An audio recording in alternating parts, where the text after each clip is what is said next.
Okay, settle down, settle down. Today we're going to have reading activity.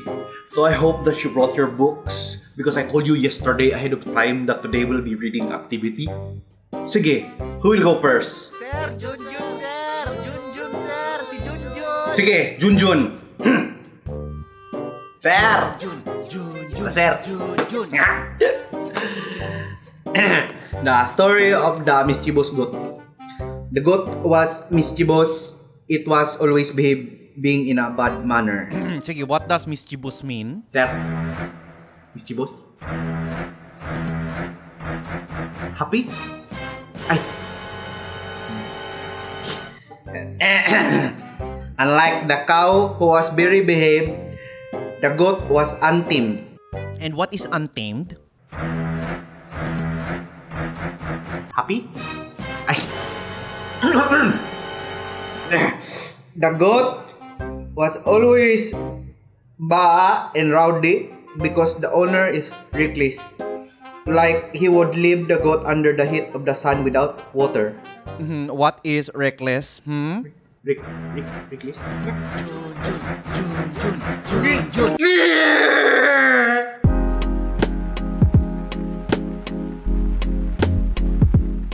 So have you ever found yourself in a similar scenario? You know, you might be reading or you're talking to someone when all of a sudden an unfamiliar word just pops out of nowhere. What do? Do you stop and ask your friend what it means? No, I don't want to sound dumb. Aha! You look for a nearby dictionary. Well, the good thing about the world we live in today is that you can easily access the internet and Google anything. You encounter a difficult word? Google it. Looking for a synonym? Google it. Need help with your homework? Google it. 1 point, sir. But what if I told you that in moments when you need to understand an unfamiliar word, you don't have to immediately resort to Google or the dictionary? You can access a neat tool that you can use to help you define a word that may be new to you. And the best part about it is, the more you use it, the sharper it becomes. I'm talking about context clues. Let's get into it.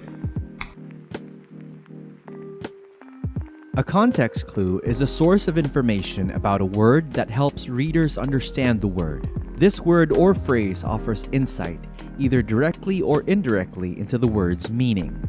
We're going to be looking at 4 context clues: synonym or definition, antonym or contrast, explanation, and examples. First off, synonym. What is a synonym? A synonym is one of 2 or more words or expressions of the same language that have the same or nearly the same meaning in some or all senses. If you can't decipher a meaning, adding a few synonyms or words with similar meanings is a surefire way to point to a word's meaning. With this context clue, the meaning of the vocabulary word is in the sentence itself, usually following the vocabulary or unfamiliar word. Let's have an example. I love hanging out with someone as meek as John. He's so humble. If the word meek is unfamiliar to you in this sentence, you can look at the context to get an idea of what it means.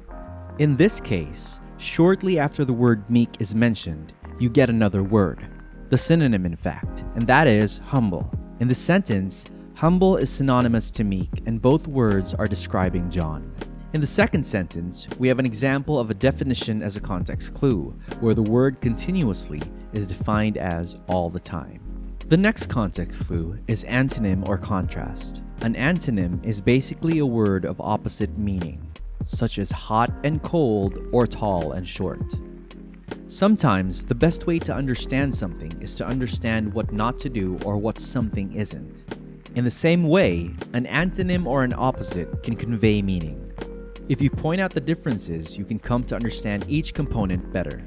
Take, for example, our next set of sentences where the unfamiliar words are meek and continuously. One of the best ways to look for antonyms as context clues are through contrast words. In this case, we have instead and unlike to show us that there is a contrast being pointed out. In the first sentence, we can try to define meek by looking at what John is doing, being overconfident and losing the game. The contrast word instead hints at the contrast between what John should have done, which is be meek, versus what John actually did, which was being overconfident. Now we can begin to identify the meaning of the word meek, as it is the antonym of overconfident. Here are a few contrast words that might help you when dealing with antonyms as context clues. Third context clue is explanation. Sometimes readers don't want to search for your meaning. Instead, if you provide a bigger picture and offer added detail or context, the reader will come to understand the tricky word. The way the sentence is structured allows us to see a cause and effect. If you read this sentence and you don't know what the word meek means, at the very least, you'll be able to see it as something we learn to be. Why? Why is meek something we learn to be? The answer to that question lies in what follows it in the sentence. Because we go through experiences that make us realize that we don't actually know everything and that we still have much to learn. That gives us a bigger picture of the context, which helps in finding the definition of an unfamiliar word.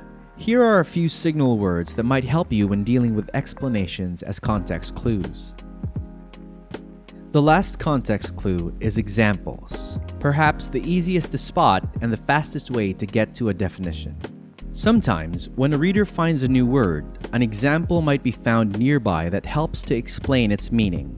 Words like including, such as, and for example, point out example clues. Specific examples are used to define the term.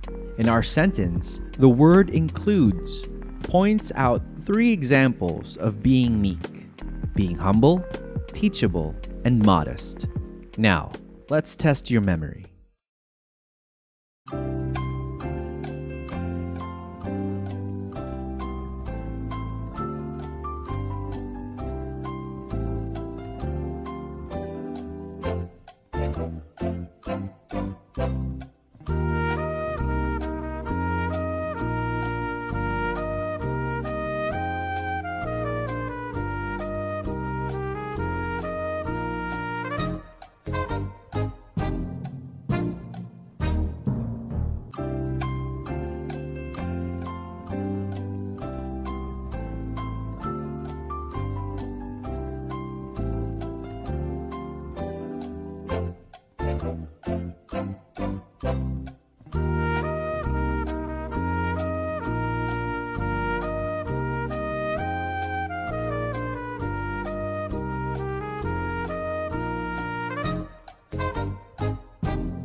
So the next time you encounter an unfamiliar word, guys, don't go straight to Google or the dictionary.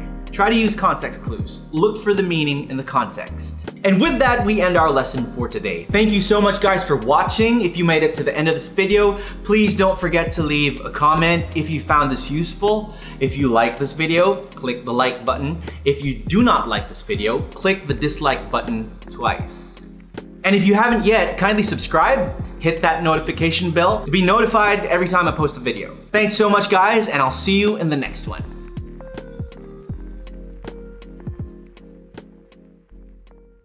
Hold up, one more thing.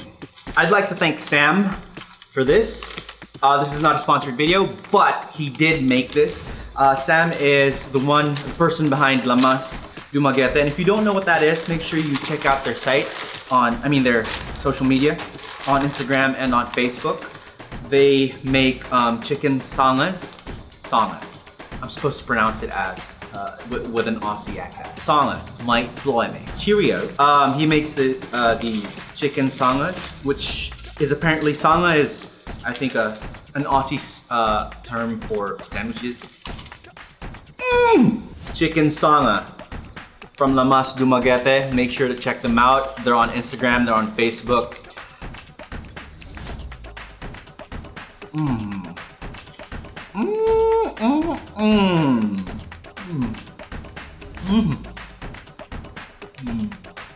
For the price, bang for the buck. Get one, do yourself a favor, get one. Thank you so much, Sam. Bye.